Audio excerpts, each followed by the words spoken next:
homeowner association sent a cease and desist letter to a military family that was trying to build a fence and pool on their property. The HOA were taught a lesson they will never forget. Subscribe to Ripe on YouTube and hit the bell to turn on notifications. Maybe a covenant issue, not simply an HOA one, you decide. This one shaped my youth. My family was military, so we moved around every 4 years growing up and lived primarily on base housing. That is, until we moved from Georgia to Michigan. Lots of differences in the two states, a lot less southern hospitality for sure. My parents moved into a nice subdivision that was an offshoot of a nicer subdivision. There were no signs for our less nice subdivision, but with the lot size and general attitude of neighbors towards each other and their own lawns, you could tell the difference. Well, just after I graduated high school, my parents decided to move around the corner to the nicer subdivision and a much nicer house and bigger lot. This is where the trouble began. This subdivision had a lake, so you were either a lake person or not. Again, smooth divisions that were palpable in the neighborhood. The board for the subdivision had a clear agenda, which meant creating a park-like atmosphere, and had recently begun implementing decisions based on aesthetics and some newish bylaws they had enacted. The problem was, these bylaws affected my parents' plan to put in a fence and pool in their backyard. The bigger problem was, they enacted the bylaws incorrectly and never recorded them. Their true problem was that after finishing the military, my mom had gone on to become a teacher and then later get her law degree. So when they posted a cease and desist notice for our backyard renovations, my mom called BS. My dad's response was, "I would like to see them try it," when they declared they would tear down our fence. Mind you, this is where things got to, but my family tried appeasement for a while before implementing the GFY approach. This board was simply being implacable. In Michigan, you have to have a fence if you want a pool. It's just a safety and liability thing. The people with the lake houses did not need fences and thought they were offensive to see and against their park aesthetic. So my parents offered to put a really nice fence up, not some crappy chain link thing, but still, no. Other people had similar issues with the board, offering many solutions only to be denied. It was clear this power-tripping board just did not want fences and thought they had the power to decide. It got so bad that another homeowner lost a sale of their house because a new buyer with small children could not get approval for any kind of fence in their wooded lot.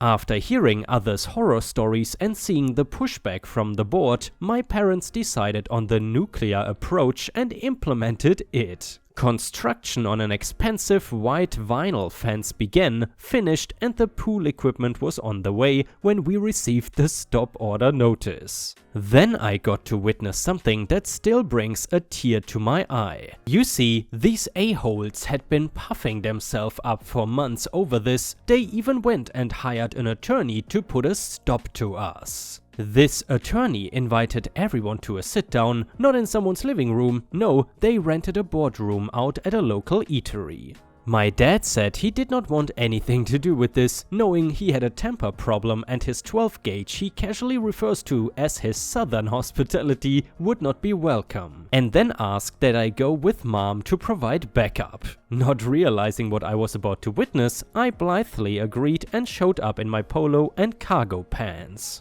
Everyone else is in suits and ties, and the full board of old pissed off dudes is sitting there waiting for us when we arrive. My mom sits down, they start talking about costs and resolving and how they had to hire a lawyer and she will have to pay for that because she created this problem, and then she just cuts them off.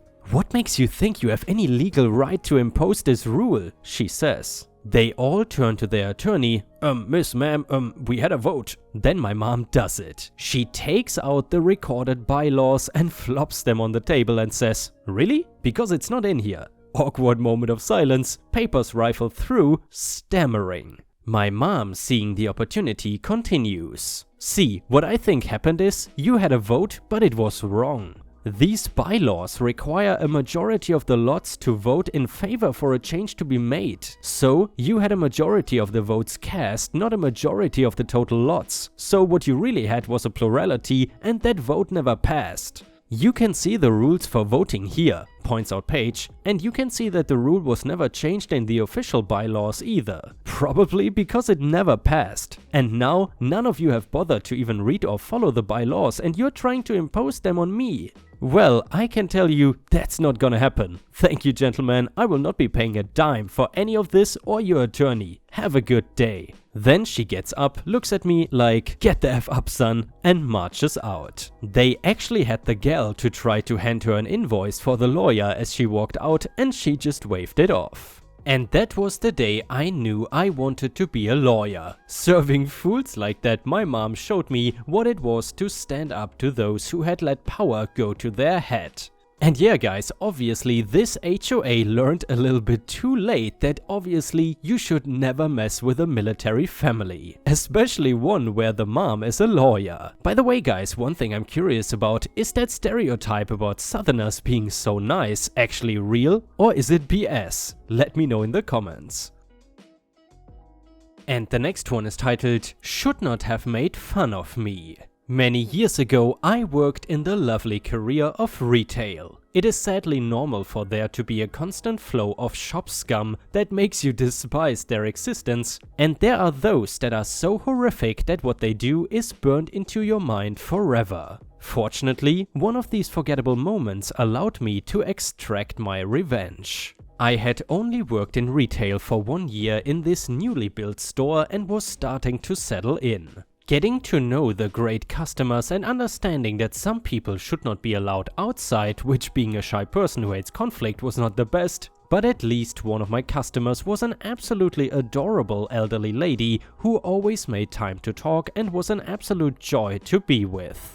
It had been some weeks since I had last seen her, but one morning I see her car park into the disabled parking bay as she already has a blue badge, but only this time she hobbled out of the car on crutches with a pot on her leg. I did not have the chance to talk to her yet when a work truck, which did not have a blue disabled badge, pulled into the disabled space next to her and out jumped an early 40s builder with their teenage kid. Well, this little old lady was having none of this and must have absolutely massive balls of steel and stood up to this ignorant builder and politely informed them that they should not be parking there as it is for the disabled and he does not have a badge. What happens next? I cannot forget. This builder decided the best course of action was to humiliate and insult this poor elderly lady in crutches, accuse her of faking her disability and claim the cast on her leg was a fake and that she probably milks the benefit system for as much money as possible and then walks off putting on an overdramatic fake limb laughing away with their teenage kid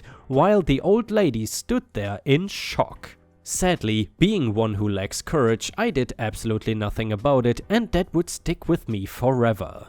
I tried feebly to ask a manager later to do something about it, but they did not care or did not want to get involved. For years I worked in this store, always seeing this scumbag builder come in and out. Fortunately, I never interacted with this scum builder, but I saw them often and every time I did, I would always remember what they had done vividly. I would still see them park in the disabled base and even got to the point where I would recognize them by the large blue Mercedes they drove. 7 years later, I was still working in this store and this scumbag was still parking in disabled and looking like an absolute douchebag. Yet this year I was blessed with good fortune and our store was outfitted with some absolute joyful equipment. Due to the high number of complaints, our store had set up a company to deal with the parking violations. But instead of having external parties coming in and ticketing cars, the staff of the store were given the ticketing machine and it was our duty to go to the car park and record any cars that violated the parking rules. This was all done digitally and there would be no paper tickets upon the cars. This was brilliant. As soon as I found out, I knew what I was going to do. It did not take long for me to learn how to use the machine, and it certainly did not take long for the opportunity to get revenge, and so it began. There were 3 rules for parking, and if you break these rules there is a lovely £80 fine in return each time it happened. The first rule, no parking in disabled without a badge. And I know damn well that the scum builder is certainly violating this rule, and it was not long until I saw him next, and as soon as he entered the store, I quickly scurried out with the ticketing machine, and lo and behold, there was the oversized blue Mercedes in the closest disabled bay with no badge. I smashed them car details in with some well-shot photos and sent the report off so that they would receive a lovely letter of their fine they would ask to pay.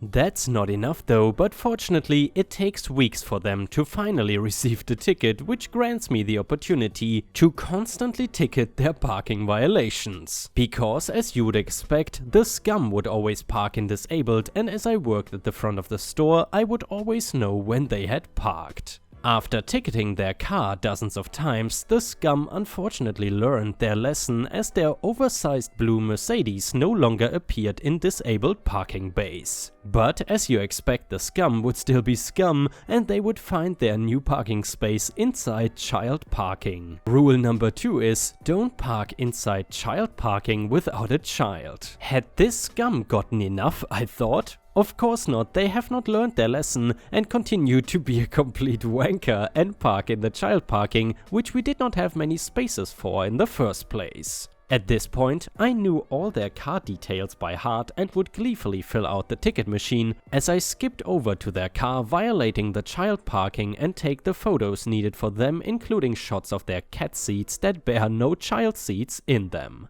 And as it became routine, this once again carried on a few weeks more of tickets being created, and eventually they started receiving the fines. Fortunately, me being me, I am completely invisible to others and often looked over, and I have yet to be seen or caught. But as all good things must eventually come to an end, when the scum came into the shop, their blue turd automobile was no longer there in child parking or disabled. Has the scum finally learned their lesson? Would you be surprised if they hadn't? As it did not take me long to find them. Rule number 3, you must park inside a marked bay.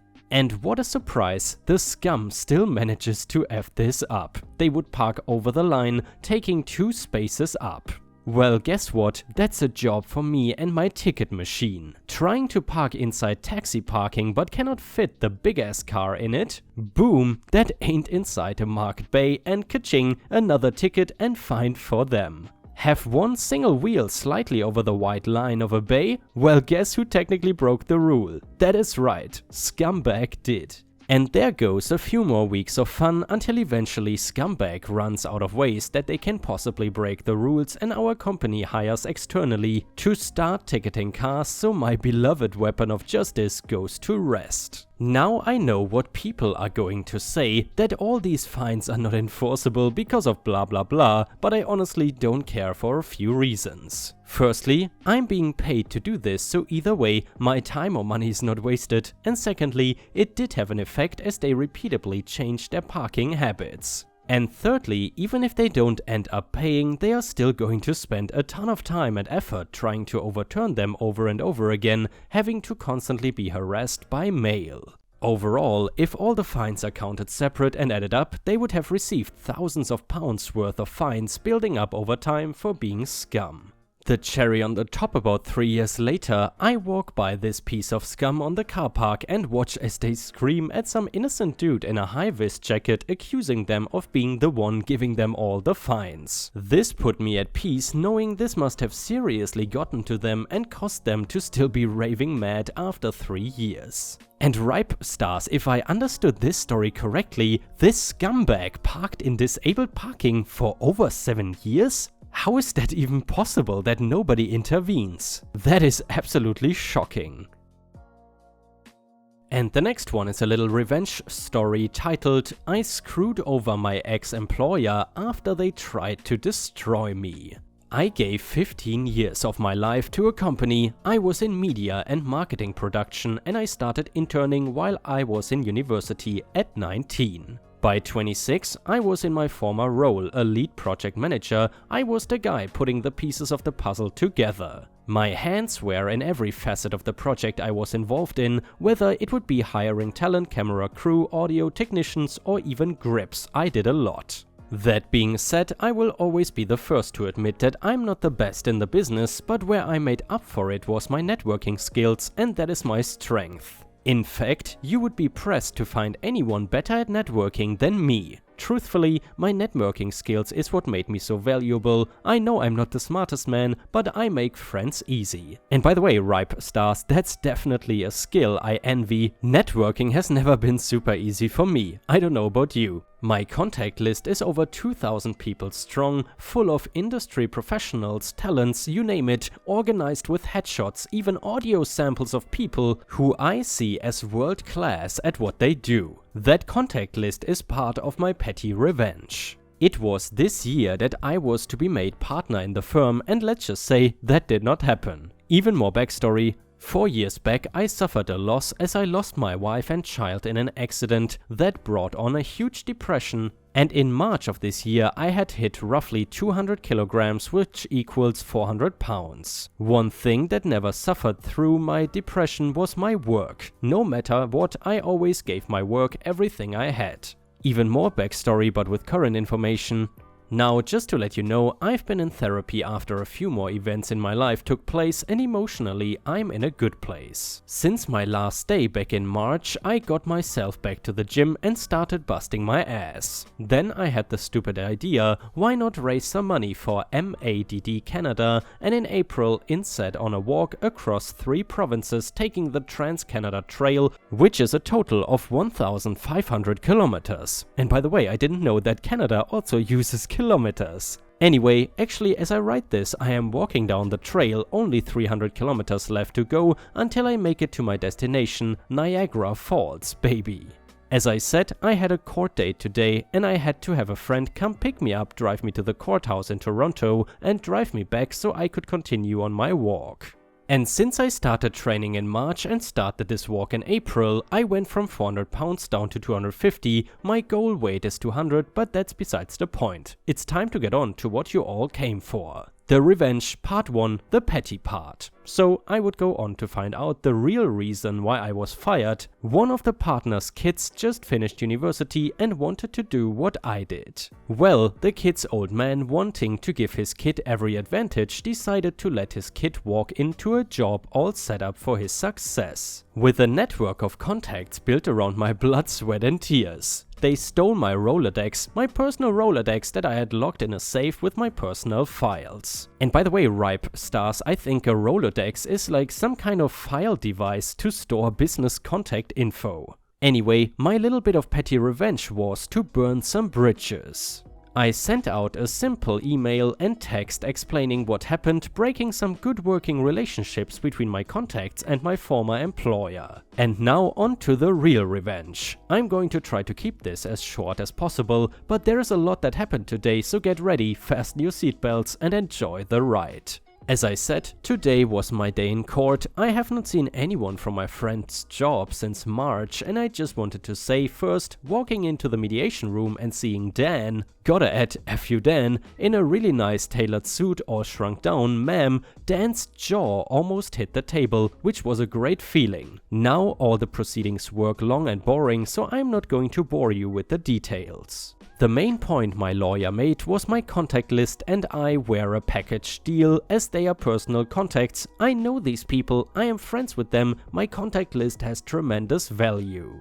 And a lawyer is gonna lawyer. He put a price tag on each contact at an exorbitant amount of roughly $10,000 per contact. And now remember, there is over 2,000 of them. My former employer argued that my contact list was detrimental to the business, and we completely agreed, but again, package a deal. Now the judge did agree that there is a large value on my contact list. The judge or magistrate, whatever you want to call him, took my company's side and said they need the contact list, but not for free.